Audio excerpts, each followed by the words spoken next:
Hello, hello, hello. How are you guys doing this evening? This camera keeps on going in and out of focus. I had to turn it off and on for a second. Let's see. Okay. Seems like it's doing okay now. How are you guys doing? I decided to not wear my hat, and I just woke up a little bit ago. It is currently 3:05 a.m. I literally woke up like a half an hour ago. So, as you can see, I don't look my greatest, but hey, you know what? It is what it is. And I have my lip balms out. Okay, you wanna know what happened when I was inside? I grabbed my Diet Coke and I filled up my glass with ice, and then I just was standing there. I wasn't even thinking, and I filled it. And I know that that seems like such a little thing, but like this whole tradition that I have now of cracking the can open while I'm sitting in the car. So I brought another can with me so that I can open it when this one starts getting low. Because I was kind of like, oh my god, I like sat there, I like opened it, I was like pouring it, and I was like, I'm supposed to wait to do this in the car. I couldn't even believe it. So, it is cold. It says it's 45 outside, but I don't believe that at all. I believe that it is probably in the 30s. Let me see. It is like, it feels really cold outside.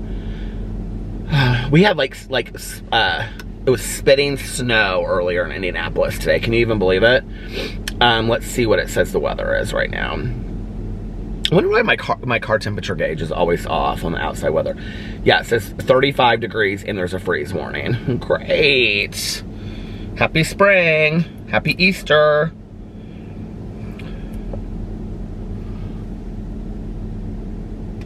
Do you remember that song about the Easter bonnet? Why can't I remember how it goes? In your Easter bonnet with all the frills upon it, you'll be... Remember that song?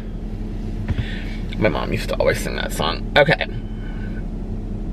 It's supposed to be 50 today, then 59, 58, 50, 45. When is it going to start getting warm again? Okay, and then starting on the 19th, which would be a week from this Sunday, it's going to be all in the 60s again. So, at least there's something to look forward to, weather-wise.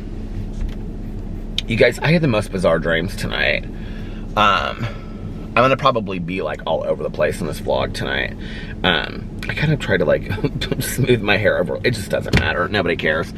Well, let me tell you what happened. So first of all, I'll tell you about my day in a little bit. But then I had this like really weird dream. My dreams are so bizarre right now and so vivid. Like I read that whole article last night, but so bizarre and so vivid. And it wasn't a good dream. It was a very scary dream. But like, scary, part of it was really scary, and then the other part of it was just bizarre. And then I didn't like it. And I'll talk about that in a second. But then, came out to my car, and I always sit here for a couple minutes to like warm it up.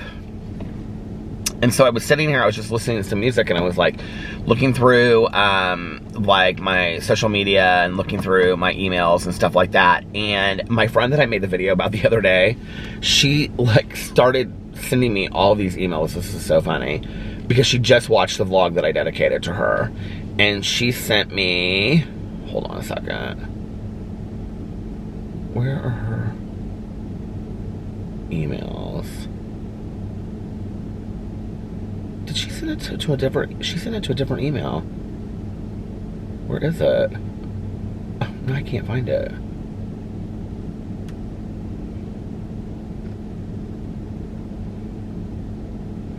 Oh, she did. She sent it to a different email. I wonder why she did that. That's so funny. She was sending it to my BookTube email, and then she switched it to my other email. Okay. Probably because she just looked underneath the video to see where to send it to. She sent me 1, 2, 3, 4, 5, 6, 7 emails in the course of watching the vlog, commenting about things to do with the vlog and things to do with the history. Do you see how like this is out of focus? I feel like the whole video is like out of focus. It's driving me crazy. Oh, here, I'm gonna turn the light off. Maybe that'll help a little bit. Anyway, so I was reading those and I was kind of like cracking up. And I think we're gonna try to talk this weekend. And like Skype, she doesn't use Skype, she uses something else, but kind of like talk, you know, like in person. I can't believe it's the weekend already. Tonight, Alex wanted to make pasta. So Alex made this really, really nice pasta meal. He made this like meat sauce for himself because he wanted like this like a big like hamburger meat sauce. Whenever we go to like Cheesecake Factory or places like that, he always gets like spaghetti bolognese or however you pronounce it. And he likes like a really thick meat sauce, and he really wanted that tonight. So it was that kind of like spiral pasta. I don't know what that's called, but anyway, it was really good.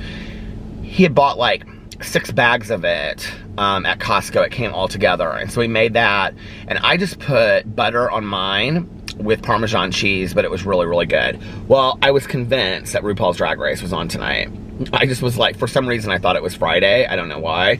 I mean, my day, I mean, literally, it's crazy to think that, but like, I have no clue what day it is ever. And I was convinced that it was Friday and RuPaul's Drag Race was on, and I was so excited about it because we sat down to dinner at like 9:30, and so I knew that it was like a half an hour into the show already or something like that, and that we were gonna be able to sit there and like eat and watch it at the same time.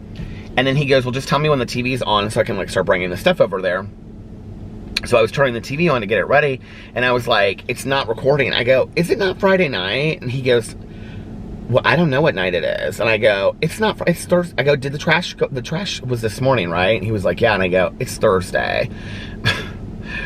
So I guess I'm living my days by like knowing like when the trash goes out. So anyway, so we watched an episode of the Kardashians, which is whatever. I mean, I don't hate them, but I don't love watching that show. And I guess I never realized this before because I don't watch it that often, but it's just so incredibly staged. I cannot believe that my battery is about to die. I have another battery with me, but I'm charging a battery in there right now because I just looked up and it's like flashing at me. I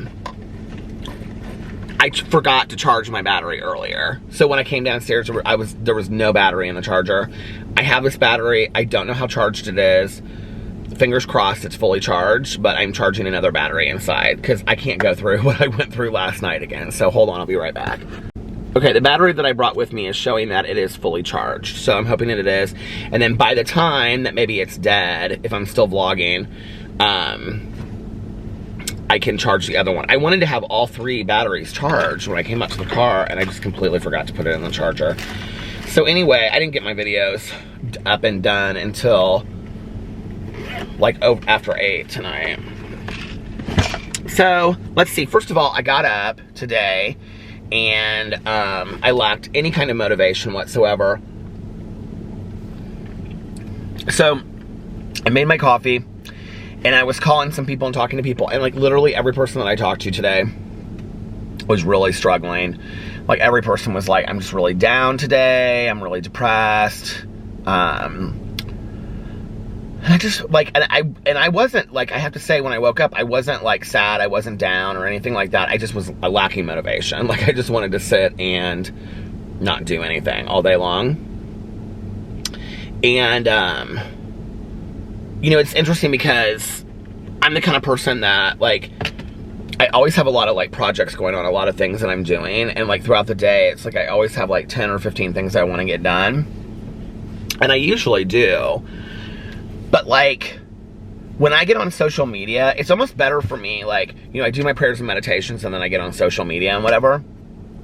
It's almost better for me, I think, to stay off of social media until I've gotten everything done that I need to get done. Because I feel like all I ever see on Facebook and Instagram and Twitter is people talking about how bored they are and that they don't want to be inside and they don't have anything to do and they're bored, and that they're just binge watching TV shows.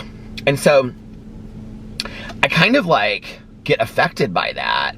And then I'm like, I start having the mindset of, I don't want to do anything, I'm bored, I just want to binge watch TV shows.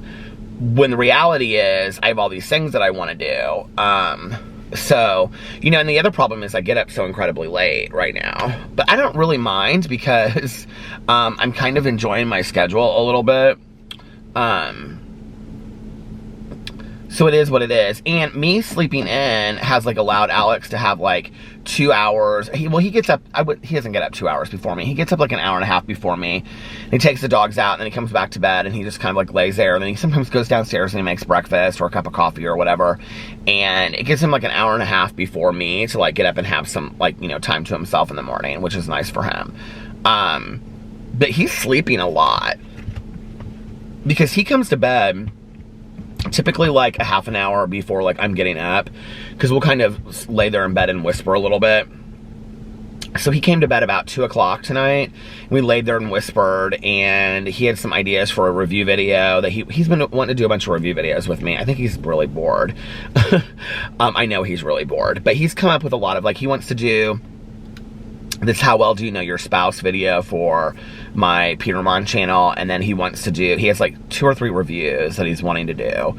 So I'm like, okay, we just gotta like get the stuff and plan it, you know, like it can't just like, we have to like, you know, order the stuff and whatever. So we're gonna do that. And I love that he's like coming up with these creative ideas of stuff for us to do together. So he was telling me about some of those ideas, and we were laying there and we were just kind of whispering, and he was real proud of his dinner tonight. So I was like, your dinner was so good. Thank you, sweetheart. And it was just nice. So anyway, but then he'll be like on TikTok or whatever, and then he turns his phone off. And then I'll lay there with him for like another 15 minutes, and then I get up. So he's going to bed when I'm getting up to vlog and whatever. And then, but now mind you, I've taken my nap because I laid down. But tonight I laid down about 11:15. So,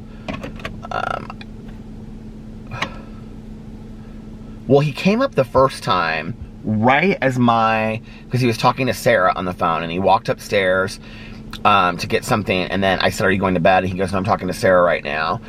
And that was right when my alarm went off. So I laid down, because I usually set my alarm for an hour and a half, which is, I never get up.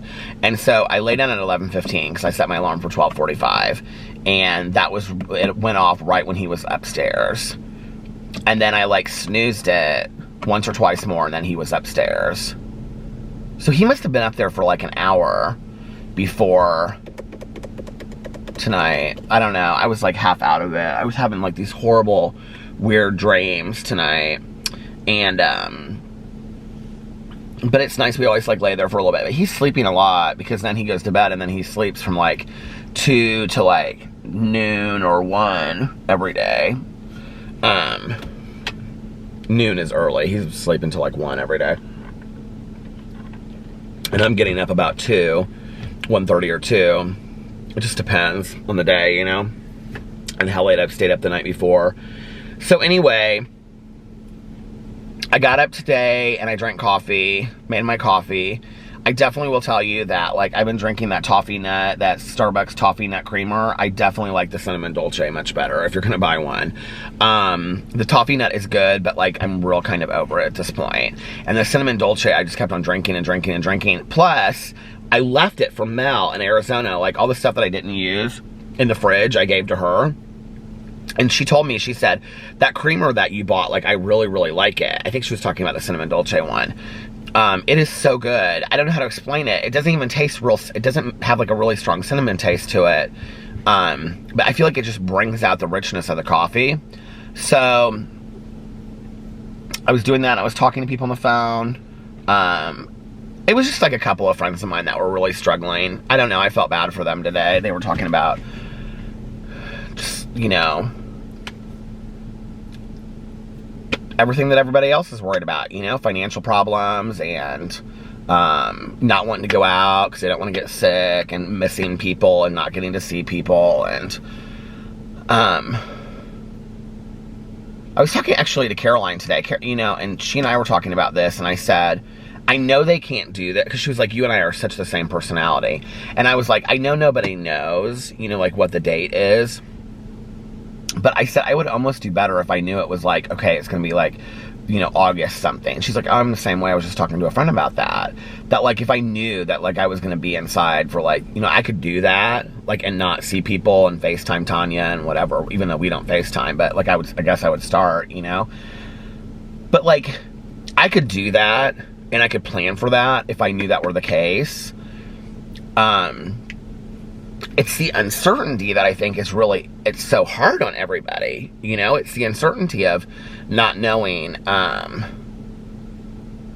you know, I think it's weird, like, how much we've changed as a society over, you know, the last couple hundred years. Because think about it, like, you know, when you were like, I mean, I know this is kind of like a corny analogy, but think about like being like a prairie person, right? The uncertainty of knowing if you were going to have like a crop that was going to fail or succeed, and not knowing whether or not, like, if your crop failed, then you weren't going to have any food for the winter, and how are you going to feel, you know, feed your family, and, you know, like, do you know what I mean? Like, if you think about it that way, or like what the weather was going to be like, the uncertainty of the weather, and, you know, were you going to have enough, like, literally, I mean, this sounds crazy, but like, you know, firewood to keep your family warm through a blizzard or something like that. Yeah, I am thinking very much of Little House on the Prairie, but I did read those books. And, you know, I'm sure, like, with other periods, you know, when you talk about that of things that we've gone through, like other, you know, like epidemics that have happened in our, you know, in our world, the uncertainty of that as well. And so I think it's the uncertainty that so many people are having a hard time with. I guess the thing that I think is the strangest to me is when I see so many people that seemingly, and I don't know if this is like their protection of their mind, like this is, like, they have to tell themselves this on some level to kind of get through it, but that they haven't really, like, realized that the world as we know it has changed. Like, that it's almost kind of like, you know, living in the Midwest where we have a lot of snow is actually like a really good example of how I think the mindset is. We haven't had a lot of snow in the last couple years, right? But when you get, like, you know, a foot or two of snow, and this is how it was when I was growing up, that it's kind of like, it's real fun and games for 3 or 4 days, and, you know, everybody's watching these movies and playing games and sledding and whatever, and you really can't go anywhere. No cars can drive anywhere. You can't go anywhere, right? Which is why everybody stockpiles, like, you know, milk and bread. Like, that's what everybody buys, is milk and bread. I don't know why. But anyway, you know, and there's this kind of like fun attitude about it. And then you realize, well, okay, we're in here for a few more days than we thought we would be. And then the fun and games kind of stops happening because you can't go the places that you want to go. You can't do the things you want to do, right? But you know eventually that there's going to be a couple warm days and the snow's going to stop and the weather's going to melt, or the snow's going to melt and everything's going to go back to normal. At least for a couple days, you know that, right? But I feel like that's not this situation. Like, our world's been changed, you know? And,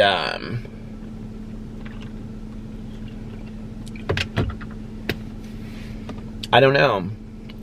I think it's definitely stressing me out a lot more than I really even know. And I do believe, because I've read those articles now, that it's coming out in the form of these weirdo dreams. So let me tell you the dream I had tonight. Well, first of all, I woke up and I was running, okay, in my sleep. And I was literally, like, in bed, like, running. Now, I don't remember what that dream was about. But then I fell back asleep, and this was when Alex finally was upstairs, because I fell back asleep. Well, this was the thing. I turned off my alarm, and I was like, okay, 5 more minutes. And then I woke up, and it was like 1:30, and then I was like, I don't know what time he came up, but anyway, but I was like 5 more minutes, and then it was like 2 o'clock, and I was like, okay, I'm gonna go vlog. And I always, like, brush the hell out of my teeth and use Listerine, and then I, like, wash my face and put contact solution in my eyes so my eyes aren't, like, dry up, and I spray cologne on. I currently right now have that Replica, is that what it's called? By the Fireside. It smells like marshmallows and coffee. It smells really good. So I had this nightmare, and it was actually in this condo, and I very, very rarely ever have nightmares or dreams or anything that take place in this condo. So Alex and I was downstairs, and I had, like, come in from vlogging. I had come in from something, and it was late at night, and I was, like, checking the locks on the doors and whatever, and, you know, all that kind of stuff. and like checking like the garage and the security and everything like that. And so I came inside, and all of a sudden the electricity went out. Like I looked outside and there was like no lights in the front porch, and I was like turning it off and on, and then Alex was like, what are you doing? And I was like, and I think this is part of this, is that I told the story yesterday about like when I called the police because of the Paranormal Experience movie. So in my dream, like Alex comes downstairs, he's like, what are you doing? And I was like, our electricity is off. And I was like, and I don't know what's going on. And I swore I could hear people outside, like on our front porch. And you can't really see like out on our front porch from our front door, because there's like just like two little windows that are like this big, and they're kind of like up like this. And so I was like, I feel like there's people out there I can't hear. And he was like, just be really quiet and go upstairs. Let's go upstairs and we'll look. And so I looked up, so we went upstairs and we like looked through the bedroom window, and there he goes, it's an Uber. And I go, what is an Uber doing here? And he goes, it looks like they're bringing in food. And so like there was this Uber in our driveway, and they were like unloading all of this like mass amounts of food, right? I think also one of my things is that I have gained so much weight since I've been at home. I mean, I was already heavy, but I'm gaining even more weight now, and I have this real kind of like, I don't care attitude about it. Because last night, I had this dream, part of this dream, where I was like, it was very similar to when I was leaving Arizona, and I was getting rid of all this food, and I was like, here, just take it, because I'm not going to use it, it's just going to sit here, right? It was very much like that, but it was the end of this.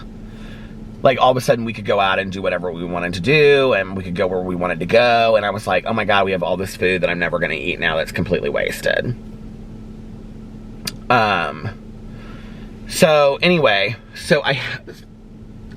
in my dream, it was like somebody from Uber, and they were literally just like, we looked outside, and it was like in the middle of the night, and they were just unloading like just tons and tons of food. So we go downstairs, and I'm standing behind Alex, and he opens the door, and he's like, they're burritos or something like that. It was burritos from Chipotle. And I go, okay. And I like took this burrito, and I like walked into the kitchen, and all of a sudden, like, I don't know if this has ever happened to you, but like our condo became a different place. It was weird. And it was all of a sudden this like huge mansion, and like to the left was like this huge staircase that like went up, and then to the right and was literally like this kitchen that just stood out in the middle of nowhere, and it was everything was white marble floors, white, and there was this huge couch that would literally fit like 30 people, and all of these people started coming inside, and I was like, who are all these people? And Alex is like, oh, they were like here on their way going out and whatever, and I was like, I don't want them here, like we were going to bed. And he was like, they're just going to stay for a couple minutes. And he was like, I didn't really know how to tell them no. And I go, well, I'll tell them no. And so I was like, okay, everybody has to leave. We're going to bed. And they all just kind of looked at me and started laughing. And so there was like, all of a sudden, there was like this huge party in our house. And it was like 50 people or whatever. And I was like, I couldn't find Alex anywhere. So I kept on asking everybody. I was like, do you know where Alex is? Do you know where Alex is?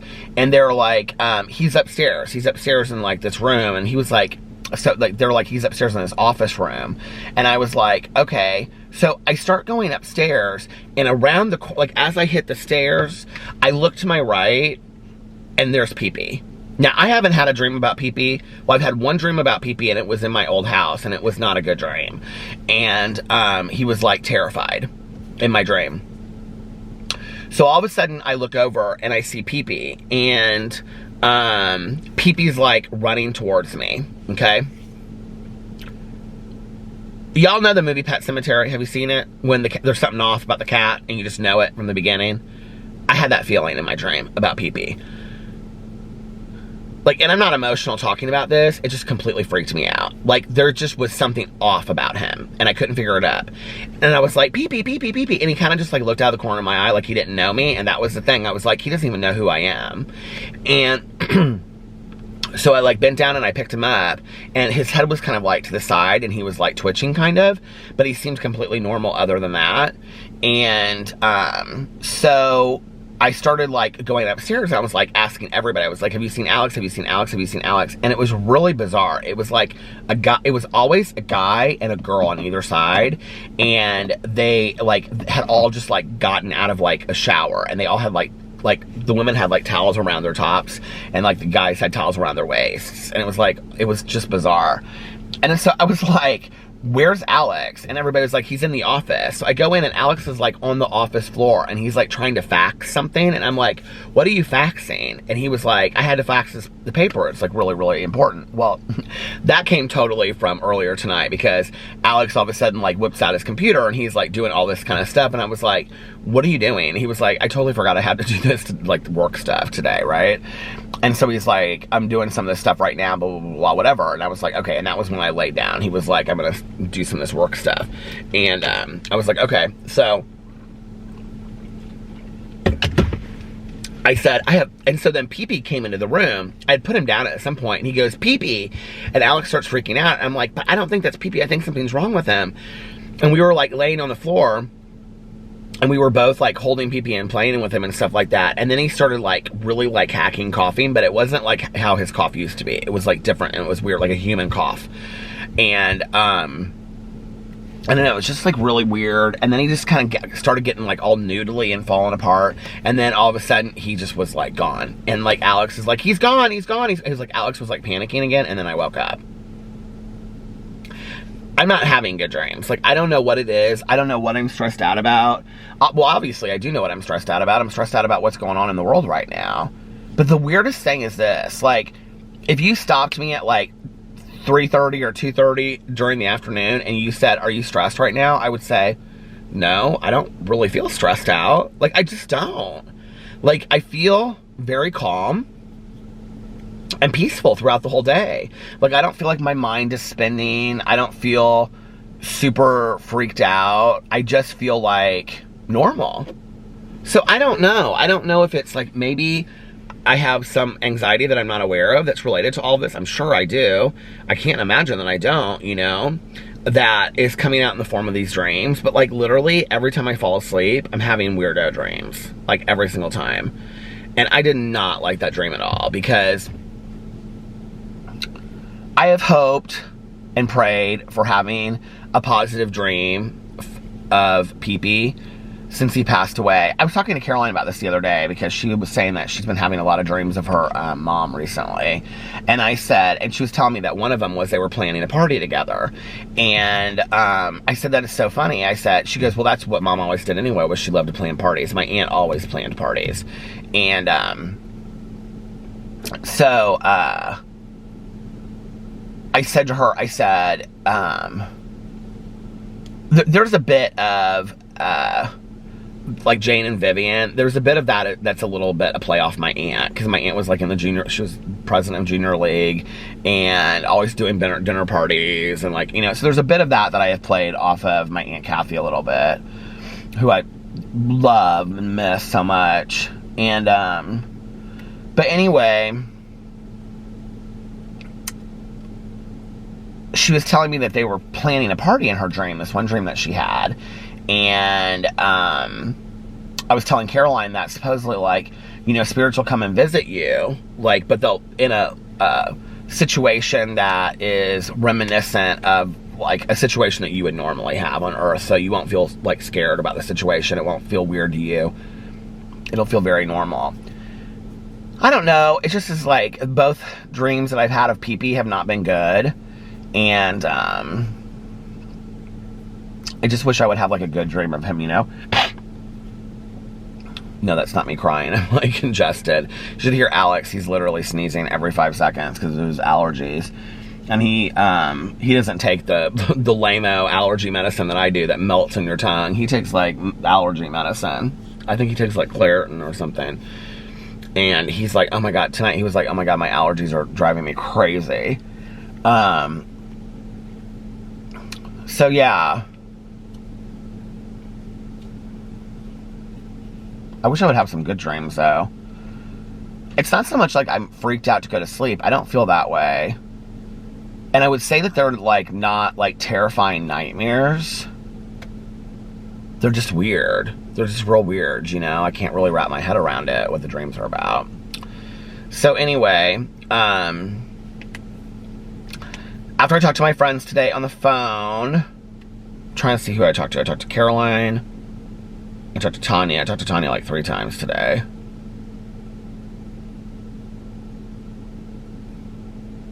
Did I talk to my dad today? I didn't talk to my dad today. Talked to my sponsor for a really long time. Who else did I talk to?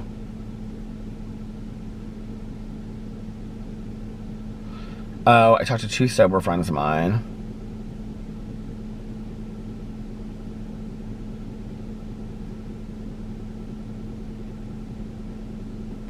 I can't remember who else I talked to. I think that's it. And I talked to one other friend of mine, but that was really late. Because I was going to call Valerie after dinner, and then this friend of mine called me instead. Is there anybody else that I called today? Nope. Oh, I talked to Arlena today. You know, Arlena that I went and did all the videos with. She texted me earlier today, so I called her and we talked for a little bit. She said she's doing good. She's hanging in there. She's such a sweetheart. When I was talking to her, it was snowing.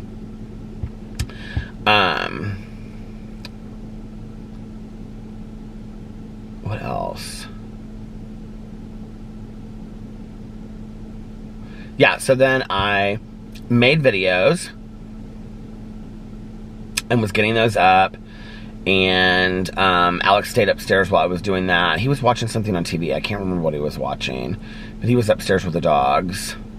It just was not a nice day to be outside. It was like cold and windy. It was like spitting rain and like a little bit of like ice and snow, but not like snow, not like snow flurries. Just for like 5 minutes. It felt like not even that. Because that was when I was talking to Arlena, and she's like, oh, it just started snowing. She goes, it just stopped. She's so funny. So anyway, yeah, and that was kind of my day. And then Alex was like, do you want pasta? And I was like, sure, I want pasta. I mean, who says no, they don't want pasta? Said anyone ever. But anyway, what Tanya texted me earlier, and she goes, what'd she say? She said, I'm so bored tonight. She said, I'm like stir crazy. And she said, I was thinking it might be fun to do some inventory. And then she texted that to me, and I was like, what? She was like, I just thought it was funny. She said, I was thinking it might be fun to do some inventory, like 12-step inventory, you know, like on your life. Because she's so bored and stir crazy. And then she texted me that, and then like 30 seconds later she texted me, said no one ever. I got laughing so hard. And then Alex was getting mad at me because I was like watching the Kardashians, and I was like, this is so scripted. Like, this is so dumb. This is so scripted. I can't believe you watch this show. He was like, shut up, it's not scripted. I'm like, this is so scripted. I can't believe you don't even believe it's scripted. It was this whole scene. If you watch it, it's this whole scene with Chloe confronting Corey in the hotel room. Which, of course, is the Beverly Wilshire, which was where they filmed Pretty Woman, I think. So it has that backdrop to it. I'm like, this is so dumb. They always do these, like, stupid... It's stupid. It's just stupid. It's stupid. Like, they sit around and they think, like, these are the best ideas, and nobody's gonna know any different, you know? But anyway. So, yeah, that was my day. It was a good day, though. I just, like, when I got up, like, I'm having a hard time, like, when I get up. I feel like before, like, I would get up and I'd be like, bling, and I'm up, right? Like, it's not like that. It's kind of like, bling. Like, that's how I'm getting up. Like, I get up and I'm just like, I just want to go back to sleep. Or I just don't, like, want to, you know... I don't know, like, do things I have to do. I'm like, I just want to go, like, go downstairs and, like, get a cup of coffee and then, like, slowly, like, make my videos. Because there's always, like, 50 things I have to do before I can make my videos. Like, that's what sucks, is there's always, like, I have to do this, and I have to do that, and I have to do this before I make my videos. And I just, like, want to sit down and, like, just make videos sometimes, you know. But anyway, I did my rant video yesterday by the Census Bureau. People, like, seemed to like that. That kind of made me happy that people thought that was funny. Let's see what else. Oh, I have to tell you some of the things that she emailed me. I'll have to edit it out a little bit. just to keep some things anonymous. But where is it? Her emails, here they are. Okay, let's go back to the very first email that she sent me.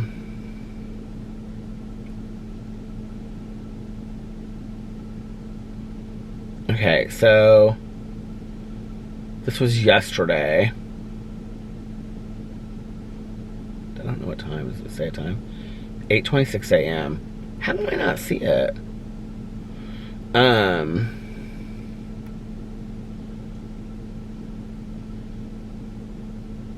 So she was just saying that she wanted to like meet up. Not meet up, but like she lives in another country. And nobody's going anywhere anyway. She wanted to do like the Skype call kind of thing this weekend, although it's not Skype. I don't know what it is. She's just, and then she said,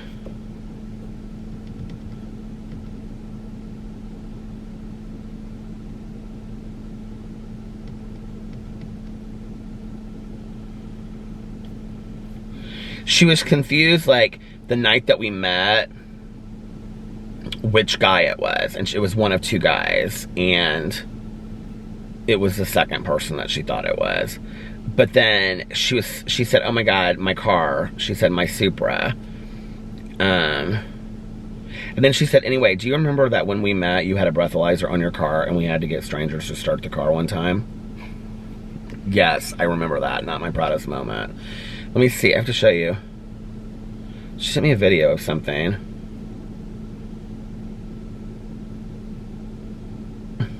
She's so silly.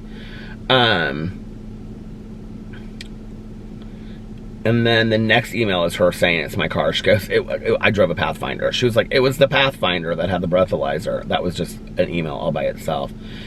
And then she said the night of our friend, but she put her friend's name, the night that I talked about her like sleeping in her car, and that girl looked at me and she said, and she has it in quotations, she looked at me and she said, you are relieved of your responsibilities of being my friend. That's what she said to me that night. Aww. And then it was weird. Okay. And then she said, and then the next email is, and she slept in her car the whole night.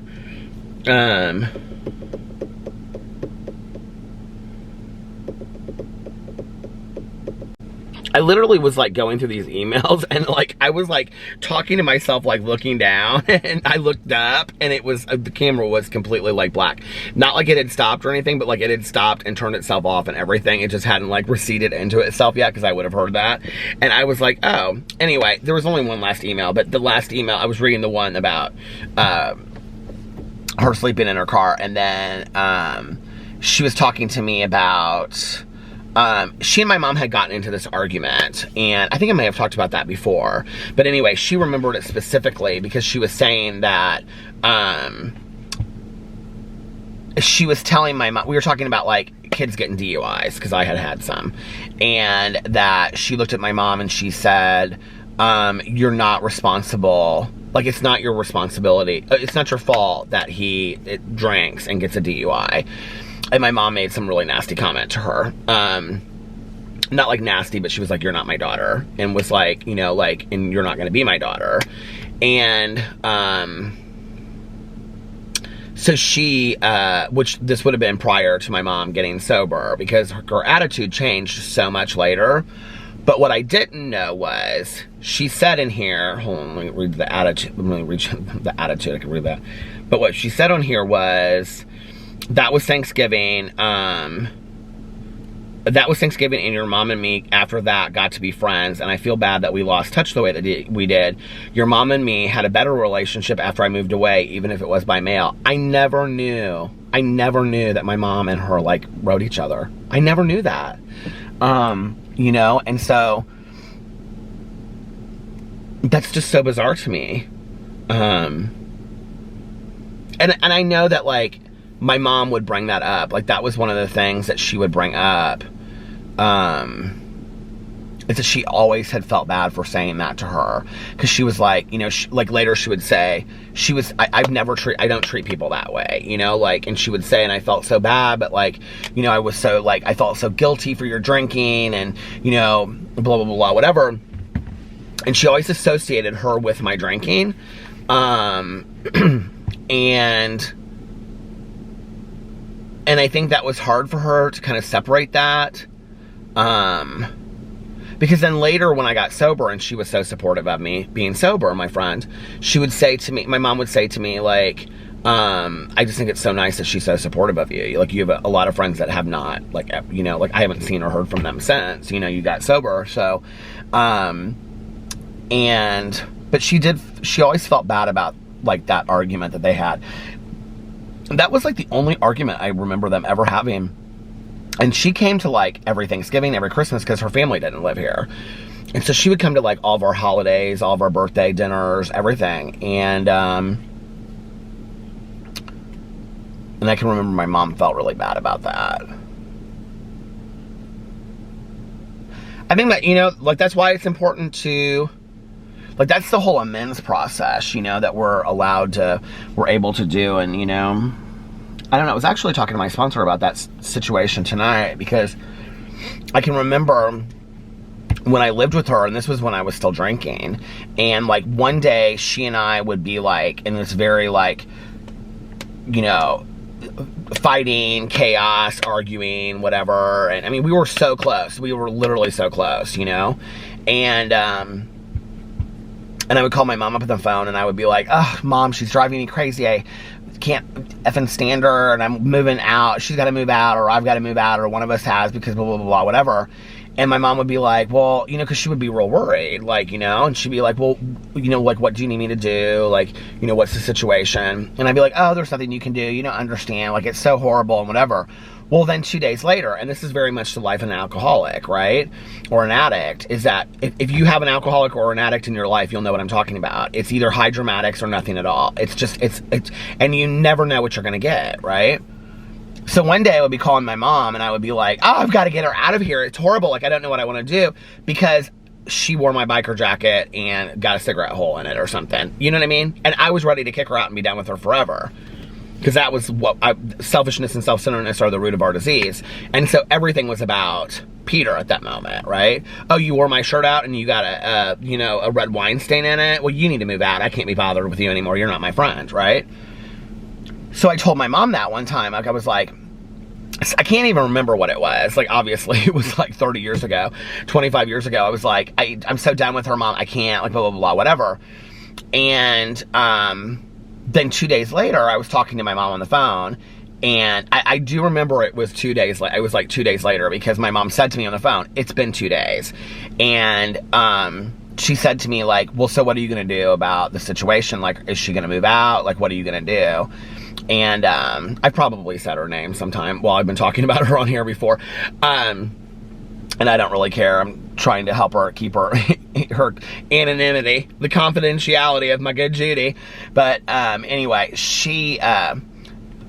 my mom was like, well, what are you going to do? Like, is she going to move out? And I go, what are you talking about? This is how I spoke as an alcoholic. I was not a nice person. And she goes, well, you said that like it was really bad and that she was going to have to move. I go, what are you talking about? That was like, and she said to me, she goes, Peter, it was just 2 days. I go, that was a long time ago. She goes, it was just 2 days ago. And I go, why do you're always throwing this up in my face. You just don't like her. She goes, it has nothing to do with me not liking her. She goes, but this is not fair. You cannot do this to your mother.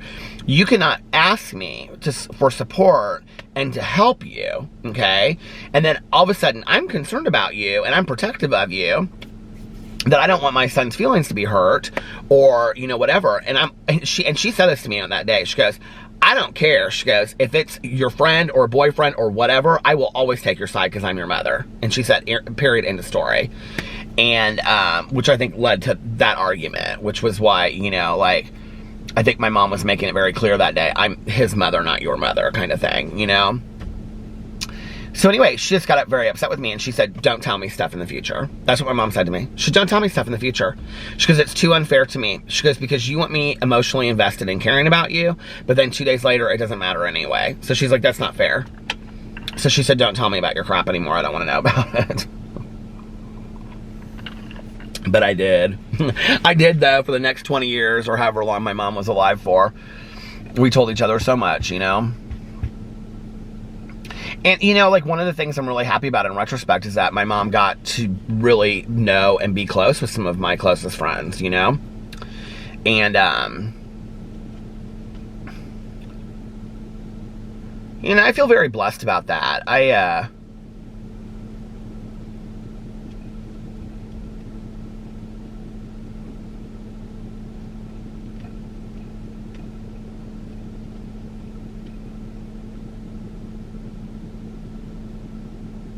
like in my head. I'm like, where do I want to go to this or not?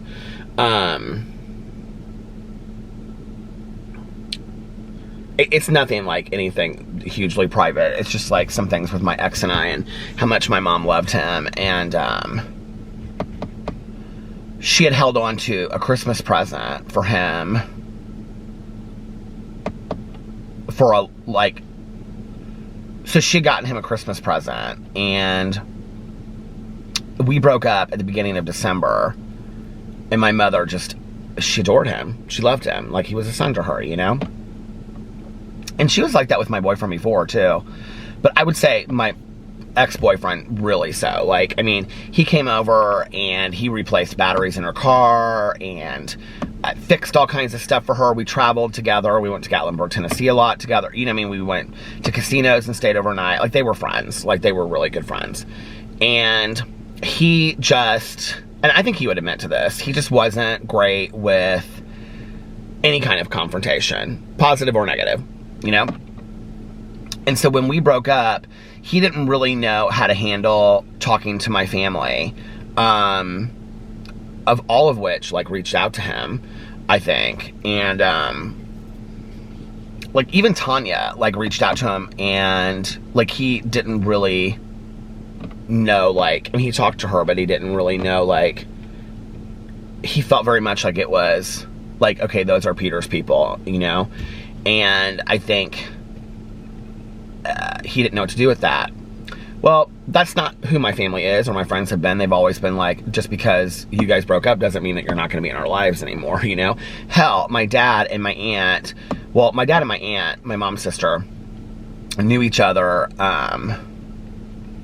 before my mom and my dad did. So my dad and my aunt were friends. You know, my dad and my aunt's husband, my Uncle Dave, were friends their entire lives together, you know? And even though there was a divorce in there, you know? My mom was not upset about that. She never once felt like Kathy or Dave shouldn't be friends with my dad. And my stepmom saw them too. I would say my mom, she didn't love that. But, like, she respected it because my dad had a relationship with them as well, you know? But I remember my mom wanted him to have this Christmas present so bad, and she wanted to see his apartment. And he just didn't, like, know what to say to her, how to say it, you know? And I would say, just tell her you don't want the Christmas present, or tell her that you know, I don't know. Well, I don't know what to tell you, because he would ask me, you know? And I'd be like, she just wants to give you a Christmas present and see your new apartment. It's probably something for your new apartment, because that's how my mom thought, you know? You got a new place, I want to buy you something for your new place. I don't even know what it was. I don't even remember. Because I gave it to him.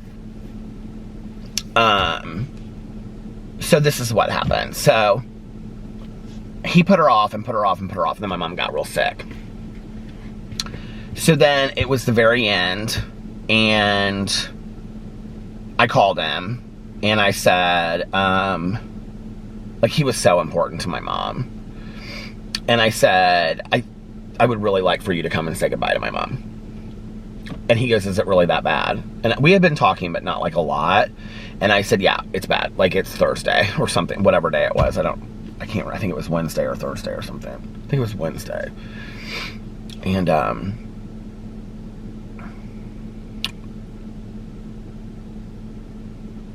I was like, we'll be, like, you know, lucky if we make it to that point. And,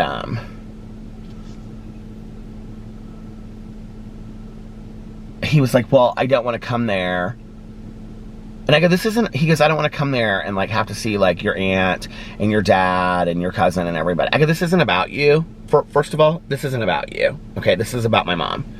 And she loved you and you were very important to her.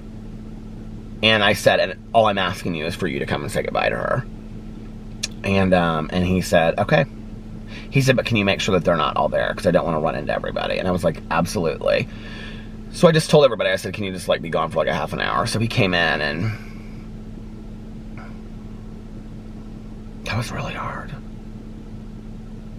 I remember I gave him that present that day. And I said, she wanted you to have this, you know? And I remember he just looked at her. And he was like nobody, he was not a bullshit artist. And I remember he just looked at her and he said, like we walked in the room and she was like in ICU, like right across from like the nurse's station. And we walked in and he was like, she looks really bad. And I go, yeah, she's bad. It's bad, you know, it's not good.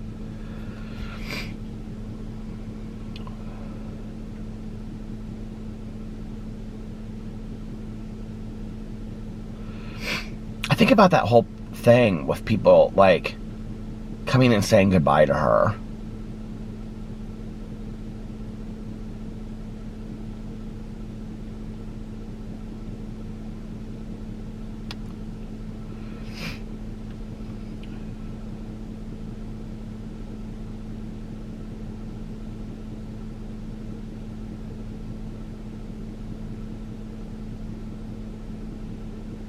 The whole thing of like saying goodbye to people, you know, it's like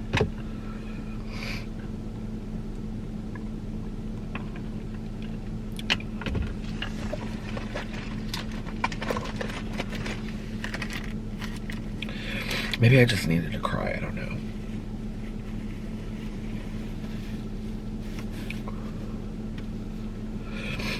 I got kind of a little jealous today talking to Caroline. I was like,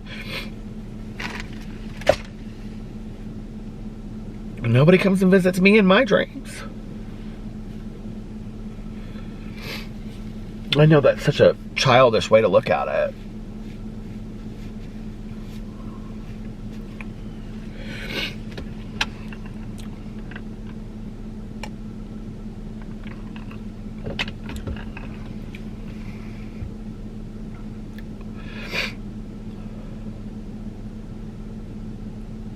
People always ask me like, what's the hardest thing about having lost your mother? And I'm like, are you serious? Like, how do you answer a question like that?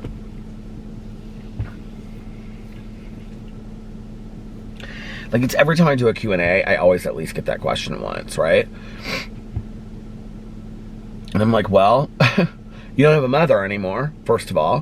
Second of all, you don't have a mother to talk to on the phone or to talk to in person or to hug or to kiss or, you know, to smell what she smelled like, you know, or to have her favorite meal cooked by her anymore. You can cook it yourself, but it's not the same thing. There's somebody that does, that part of your history is gone, you know, like is not, it's gone, you know? And,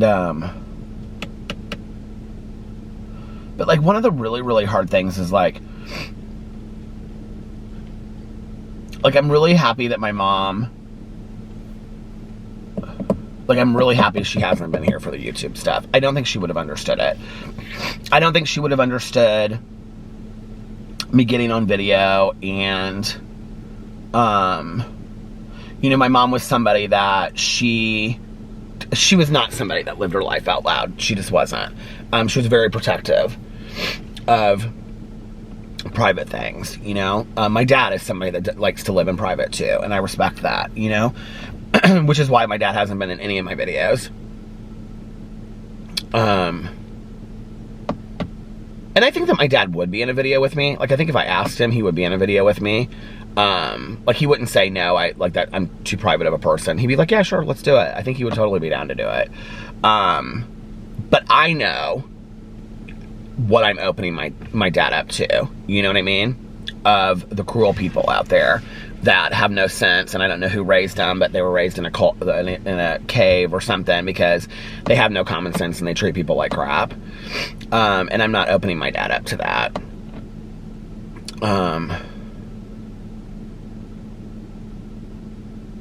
But like, I just don't think that my mom really would have understood it a lot.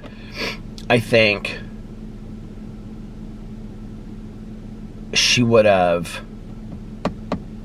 like, I think she wouldn't have told me not to say things. Like, she wouldn't have said, you know, you share so much about your life. She wouldn't have had that problem. She would have said, that's your business. You do what you want to do. But I can tell you, she wouldn't have, talking about cruelty, she wouldn't have understood the cruelty of it. Because my mother very much believed in people of the lie and evil people. And so she would have said, well, there's obviously something at their core values that's wrong with them. Like, that they're so hurtful people. But she would also say, like, at the same time, she would say, like, I don't understand what their issue is with you. Like, that would be, like, because she was so protective of me. My mother was a mother bear, like, totally mother bear. And I think all of my life, I kept her at arm's distance from protecting me because I didn't want her to protect me, you know? At the same time, I was thankful for it, but I didn't want her to do it, if that makes sense. So I think she wouldn't have understood the cruelty aspect of it, number one. Number two, I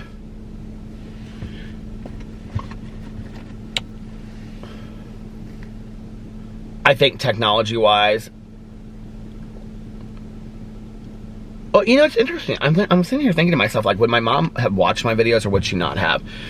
I think she would have gotten a kick out of them. But in all honesty, like, I think she would have liked my review channel and she would have liked my drama channel. She would have thought that was funny. But I think in all honesty, I think my mother probably would have, like everybody else in my life, she would have been like, I talk to you every day, I don't need to watch the videos. Because that's really the attitude of the people in my life. They're like, I mean, everybody in my life watches, like, well, I'll find Alex. It's funny. I find Alex sometimes, like, I'll be downstairs and I'll hear, like, my voice. He's, like, watching one of my videos. So everybody in my life, like, watches, like, kind of, like, one channel randomly, if that makes sense. Like, nobody but, I would say, Valerie and my friend from high school that watches this vlog. They're the only two that literally watch this vlog every single day. And Valerie watches all of my videos on all of my channels. Except for I don't think she watches my Peterisms channel. Or my BookTube channel. I think she watches this, my review channel, and my drama channel. I'm pretty sure of it. But I think my mom just wouldn't know what to make of it. I don't think it would make a whole lot of sense to her. You know, Caroline and I have talked so much about, like, my mother would want a Facebook, but she wouldn't understand it. And I'm not joking when I say she wouldn't understand it. Like, she literally would not understand it. But she would have to have it. It would have to be something that she would have to have. And then we would have had to have gotten her a smartphone, because she never had a smartphone while she was alive. She had a flip phone, which she didn't even use, and she called her cellular device. And she kept it plugged in 24 hours a day unless she got in her car to go somewhere. And then she would tell people, don't touch it, because she didn't want the battery to run down in it. And the only reason that she would ever have it is in case she had to call 911. This is a true story, okay? My mother was anti-technology. She hated it. She used a typewriter her entire life. She never had a computer. She ended up taking this class at the library called email, and she failed it like 3 times. The guy asked her not to come back. It was a free class. And she would say to me, she would, like, hand me this disc back in the day. And she would say, my email's on there. And I would say, no, Mom, like, that's not how it works. And I would, like, try to explain it to her. And she would say, no, he told me that my email is on there. And my mom was not a stupid person. My mother was very, very smart, very intelligent, right? She could sit there and, you know, analyze a book like nobody's business, or have a philosophy discussion or whatever. But when it came to any kind of technology, she just did not understand it. She had a note, like, she had notes on how to use her stereo, because she loved, you know, playing records, and, you know, she'd play her music loud and stuff like that. And she had, like, an old stereo system. You know what I'm talking about? Like, big stereo system where you had, like, the buttons you push down and all this kind. You know what I'm talking about? So she would have these instructions, and she had this guy come out from, like, some record store and teach her how to use it. And then she wrote directions while he was talking, and she kept it in there at all times. And if I went over there to even adjust the volume, she said, don't touch it. Like, that's mine. Don't touch it, because if you touch it, then I'm gonna have to go through, then I'm gonna have to reset up the whole thing. She'd get very confused.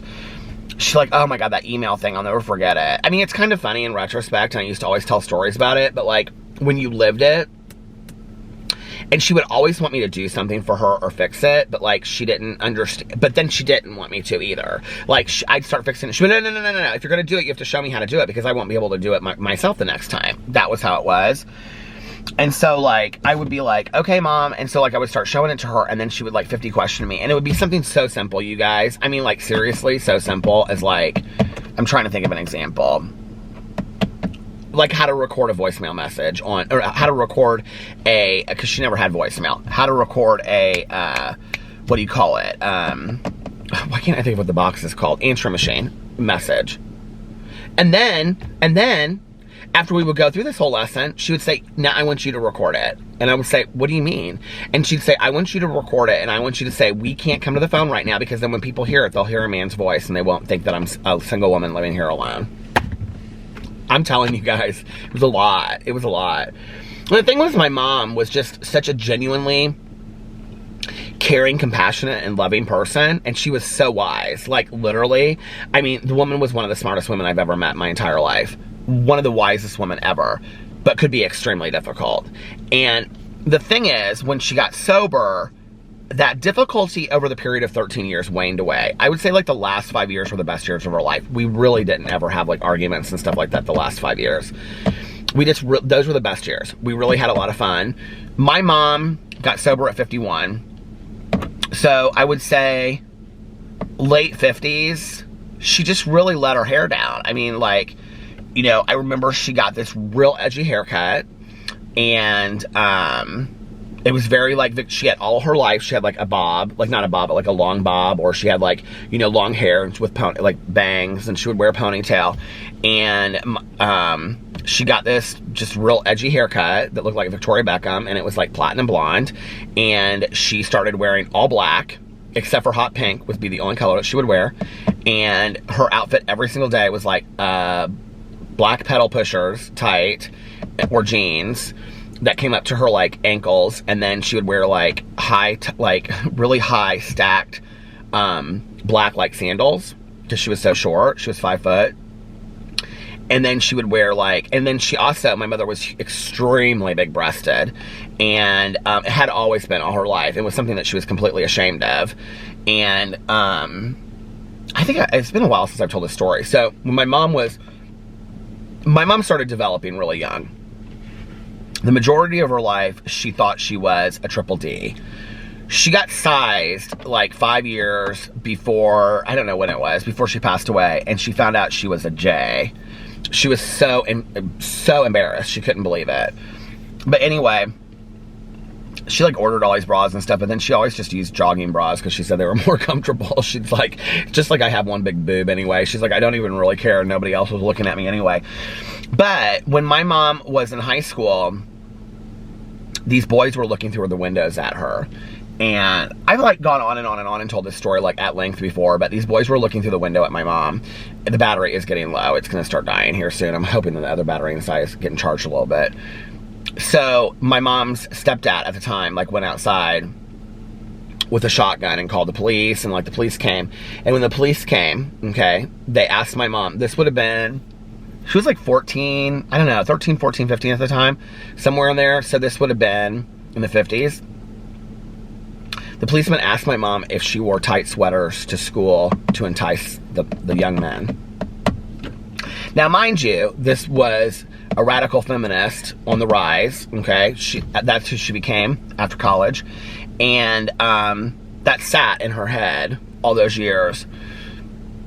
My mom had such huge issues. She felt like men were always looking at her. She felt like men were always sizing her up. She felt like men determined her worth based only on her breast size or how she looked as a woman. It's something that she thought about her entire life.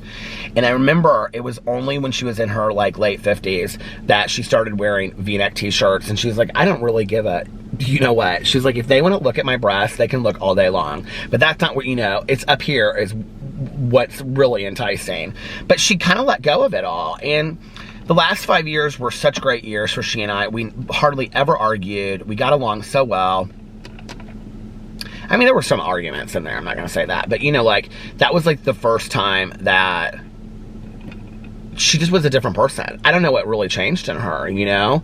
I don't know if it was her becoming 60 or whatever. My mom really didn't have any issues with turning 60. She had huge issues with turning 50, and then she got sober at 51. But, like, she turned, you know, so this would have been 59, I would say, to 58, 57, 58 was when she and I, like, started, like, really, really getting along.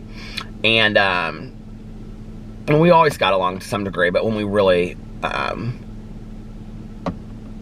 like, she just was really fun to do stuff with, you know? And just, like, easy breezy. Cover girl. I would say it was about 57, 58, and I think that she just kind of settled into her, like, age, and she stopped fighting it, and she just was willing to have fun, and she just was, like, you know, it was a different person, so, I don't even know how I got along talking about all of that kind of stuff, but...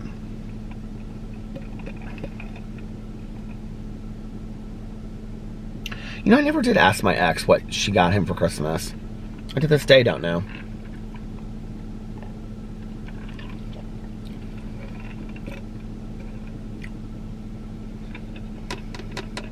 Oh, but what I was going to say is one of the hardest things is when people ask me, like, what's the hardest thing about your mom being gone?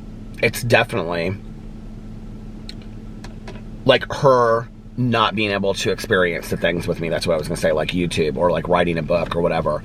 But at the top of the list is that she's never met Alex. Like, that's so hard for me. And my mother would have loved Alex. Like, she would have loved everything about it. She would have thought he was just, she would have loved his energy. She would have made him teach her how to dance and how to salsa. She would have wanted him to make her CDs of EDM music because my mom loved to dance. She loved dance music. You know, she would have wanted, I mean, I had to make her so many dance CD or mixtapes back in the day because she loved it. She would have loved EDM. You know, she would have loved his family. My mom and Alex's mom, they're so much alike. They would have been so close. And my mother would have loved Liliana and the kids. You know, my mom, she loved kids so much. And, she just would have loved Carlitos and Sebastian. So it's sad to me, you know? It's, like, sad that my mom didn't get to be part of all of that. But then, like, I was talking to Caroline about, like, right now, my mother would have been a nervous wreck. Like, she would have absolutely been a nervous wreck. And she wouldn't tell anybody what she needed. And she would have just been like, no, I can do this on my own. But she wouldn't have wanted to go to any stores. And then she wouldn't have had any food. And then finally it would be too late. And then she'd be like, I don't have any food. I don't have anything to eat. And I'd be like, well, why didn't you say something? Well, I didn't want anybody to worry about me. Like, that's what it would have been. This is going to stop. Hold on a second. Okay. So, it says it stops at, like, 30 minutes, but it really doesn't. It stops, like, at 29 minutes and 45 seconds or 29 minutes and 50 seconds or something. I don't know, because it always, like, cuts off, like, the tail end of it if I just let it go. It's kind of warm in here. So, Caroline and I were talking about that, like, what our moms would be like through all of this. There are moments that I'm grateful that my mom doesn't have to, you know, I think she would be terrified right now. I really do. I don't think that she would know what to do. I think this would be, like, to a lot of people, very, very scary. And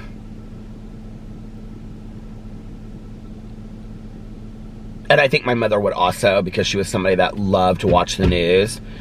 My mother loved watching the news. She believed in educating herself, reading the newspaper every single day, watching the news she would, oh my God, this was one argument that we didn't get into, because I would be like, Mom, the news just depresses me and stuff like that. Sometimes I just don't want to watch it. And she'd be like, well, you need to keep yourself up to date on what's going on. She would always tell me that. And I'm like, okay, but up to date does not mean that I need to watch the local news, the national news, the evening national news, CNN. I mean, my mother watched the news 24 hours a day. She always had it on in the background. It drove me crazy. And, like, whenever I would be over here, she would, like, have it on in the background. I'd be like, can we turn that down? She'd be like, well, something might be happening. I don't know, you know? So anyway, I think that's the other thing, is that she would be, like, stationed in front of the TV watching the news 24/7, which I think we all know is probably not super healthy, you know? Oh my God, it's playing Body Heat, main title. I love the soundtrack so much. It's such a sexy soundtrack.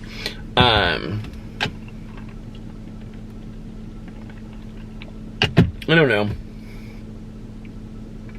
I miss my mom like crazy, but I would have really, well, and with her, like, you know, with how it was at the end, she would have been in a assisted living program anyway. So I would have been even more worried about her in that situation. But oh my God, that was 12 years ago. So my mom would be 76.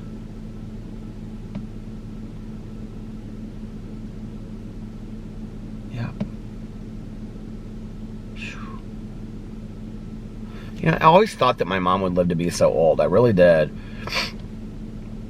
My mom had one, like, she never had any medical issues, but she went and got a heart scan, a free heart scan. She was always getting these free medical tests. Do you know what I'm talking about? Like, where like some hospital will be like, you know, it's this and this day, so you can go to that.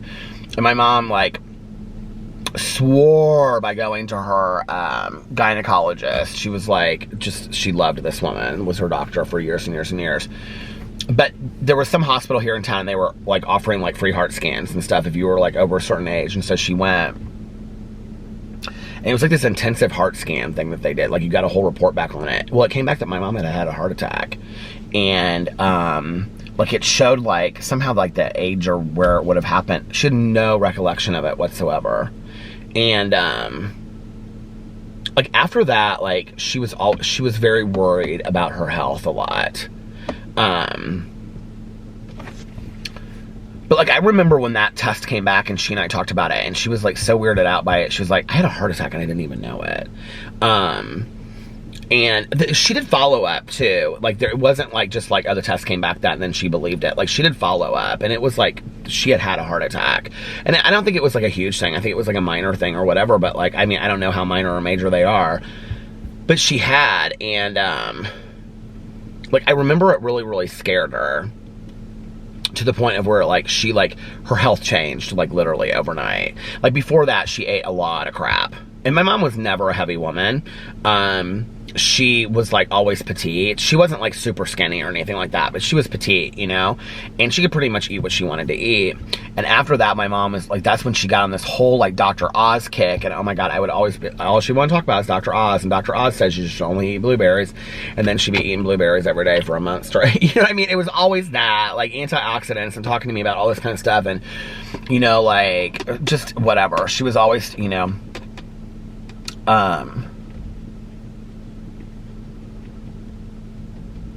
yeah.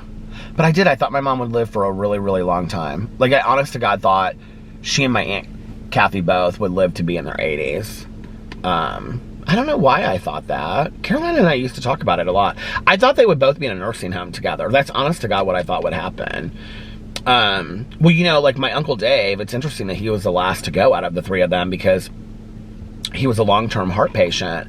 Although I do remember my dad saying that, like, long-term heart patients sometimes do well if they continue to, like, be monitored and, like, go in for check-ins and, like, sometimes have to be hospitalized or whatever. Like, sometimes they live for, you know, like, long and long and long. He had a heart attack right before Caroline's wedding, which was, so it would have been, like, 3 weeks before Caroline's wedding, which is in June. And it was a week before my mom got sober. So it would have been the end of May. Is when my uncle had his heart attack. And that would have been exactly 25 years ago this year. And he died 2 years ago, I think. So he was a long-term heart patient for 23 years, you know, had a pacemaker, went in for multiple surgeries over the years and whatever. And I mean, Caroline and I used to talk about it. We were like, she's like, I know if it's my mom or my dad, my dad's going to go first. And then, you know, it was my mom who was the healthiest out of all three of them. And then my aunt, and then my uncle, you know, it's bizarre. It's just real bizarre.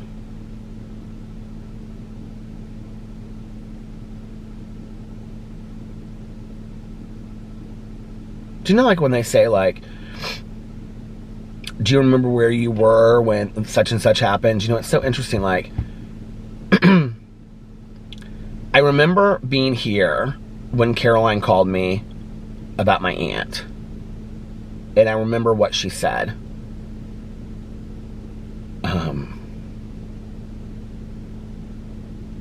And all she said was, "Mom's gone, I want you here now." And I said, "I'm on my way." And it was so bizarre because like the whole time that I was driving over there, my aunt and uncle had like best friends that they were like as a couple. And she was like, and she lives right up the street from us. And the whole time, like she and I were like driving over, like side by side. And I kept on looking over at her and trying to get her attention, and she just was sobbing in her car. And I knew that we were both going over there. And then I had known that my uncle wasn't doing well. Like I'd known things were really bad. With my aunt, I guess I was really in denial.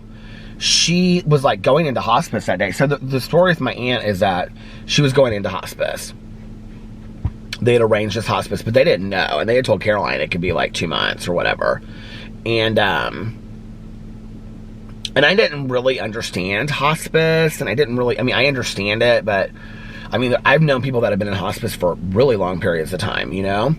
So I just thought that my aunt was fine, that she was being released from the hospital and, you know, that she was going to get at-home health care now and all this kind of stuff.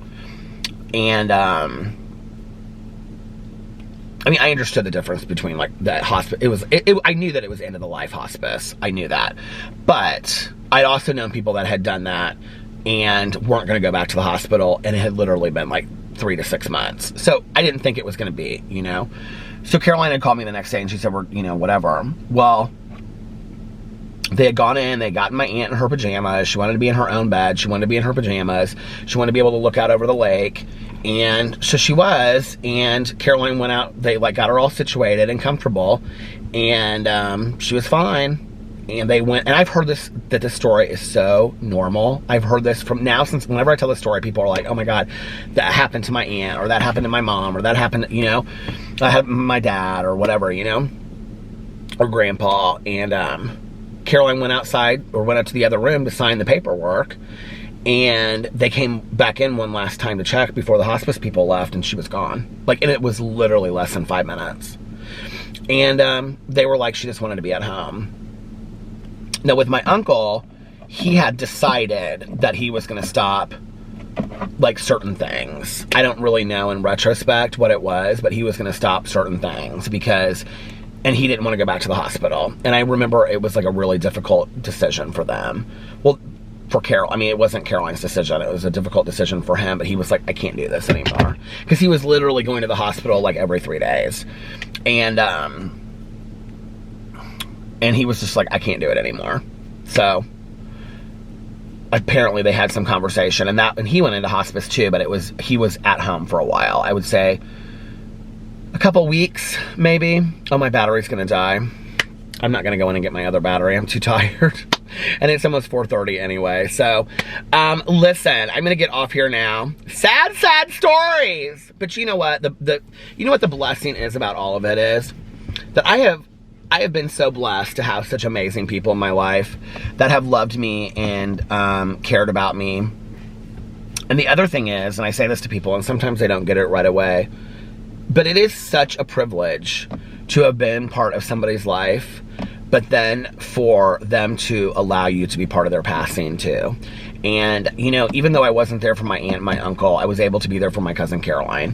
And with my mom, I was right there. And I just feel like it's such a privilege to be part of somebody's expanse of their life, you know, and to have people allow you to come in and be part of it is like, it's something I didn't really understand at the time going through it, but I really do in retrospect now. It's like it's a huge, huge, huge deal, you know, who we allow into our lives. So, all right, you guys, listen, I'm going to get off here. I hope you're having an amazing Friday. Can you believe it's the weekend already? But who cares? It kind of just is like we're at home anyway. So anyway, I hope you guys, thank you for all you essential workers out there. For all the essential workers out there, we're going to put yellow hearts to go along with the blue hearts for the wolf pack. I hope you guys are having, I'm going to have to speed through this or it's going to die. I hope you guys are having an amazing Friday, unless you have other plans. But like I always say, don't have other plans. Make the most of your Friday. Do something fun today. Watch a new show. Read a new book. Do something that will make yourself proud when you look back on it, you know, 5 years from now, tomorrow, a week from now, or 60 years from now, or a year from now. And not most importantly, if nobody else has told you this today, I love you. And don't forget to do your daily, every day do your daily positive affirmations. I'm just going to give you one. Today is going to be the best day ever. You're going to have such a great day today. You're going to laugh your butt off. You're going to be happy, joyous, and free all day today. And yeah. And most importantly, reach out to somebody you haven't talked to in a while and let them feel as good as my friend is making me feel by reaching out to me and, you know, saying, hey, it's, you know, like, let's talk, and exchanging old stories and laughing over old times. And, you know, it's really, really nice. So reach out to somebody and let them know how much they mean to you. And also practice random acts of kindness, but what? Don't tell anybody. Don't tell anyone. That's the most important part, because we're doing it just to put positivity, love, and kindness and goodness out into the world. And I really appreciate you guys watching this every single day. It's just so nice to be able to come over here and sit in the driveway. And I didn't even open my second Diet Coke. To sit out here in the driveway and have a Diet Coke, fountain pops from the driveway, and just share stories and talk about how I'm doing and all that kind of stuff. So anyway, I love you guys. Thank you so much. Cheers to another night. We're gonna get through this. You're gonna be okay.